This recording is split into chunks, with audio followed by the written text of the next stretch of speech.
الحمد لله والصلاة والسلام على رسول الله. تر حمد صلاة و سلام رستا ګران افغانستان د امپراتورۍ قبرستان. په افغانستان کې د لیبرالیزم او سیکولریزم بنسټ د امان الله خان په دور کې کېښودل شو. دغه مهال افغانستان د انګریزانو تحت الحمایه یعنې په بیروني سیاست کې د انګریزانو تر لاس لاندې و. په 1919 میلادي کال د انګلستان څخه ازادي ترلاسه کړه.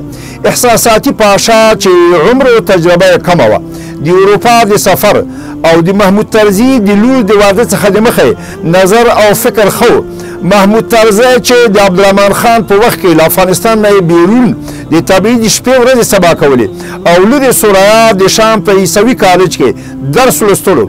د امیر عبدالرحمن خان ته وفات وروسته طرزي افغانستان ته راستون شو او دربار ته د فاتحې په پار ورغی.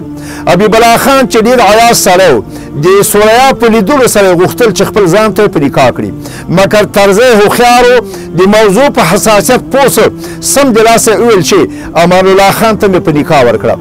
د حبیب الله خان تر مړینې وروسته د ده مشر زوی امان الله خان چې د کابل والي و په تخت کېناست. د اروپا په 9 میاشتني سفر کې د خپلې ښځې پایونه لرې او افغانستان ته په راستنېدو یې د پغمان په لویه جرګه کې د خپلې مېرمن له سره ټیکری لرې وغورځاو او اعلان یې وکړ چې له دې نه وروسته به ټول دولتي مامورین شاپو چلمچي خوره په سر کوي او پتلون به اغوندي، ګیره به خري. او هغه ته اروپایانو ویلي وو چې کله موږ دین پرېښود موږ پرمختګ وکړ، تاسې هم له دین نه لاس واخلئ، تاسې به هم پرمختللي وګرځئ. هغه له اتاتورک او رضا شاه پهلوي څخه متاثر و، مګر علما او ولس راپاڅېدل، اغتشاش جوړ شو او پاچا له افغانستان نه وتښتېد او د هندوستان له لارې ایټالیا ته ورسېد. د ژوند په وروستیو کې په خپلو کلورو پښیمانه و. د هغه په دور کې په کابل کې سینما فعاله شوه او د موسیقي ښوونځی په فعالیت پیل وکړ، مګر د ظاهرشاه په دور کې د کابل پوهنتون د بنسټ ډبره په 1925 هجري کال کېښودل شوه. مخلوط تحصیلي سیستم و. تا به ویل چې دا پاریس او لندن دی. د ښځینو طبقې سر لیچې پنډۍ به یې لوڅې وې. د پاچا مېرمن به په داخلي او خارجي سفرونو کې لوڅه وه. په کابل کې د شرابو مراکز او د زنا هډې وې.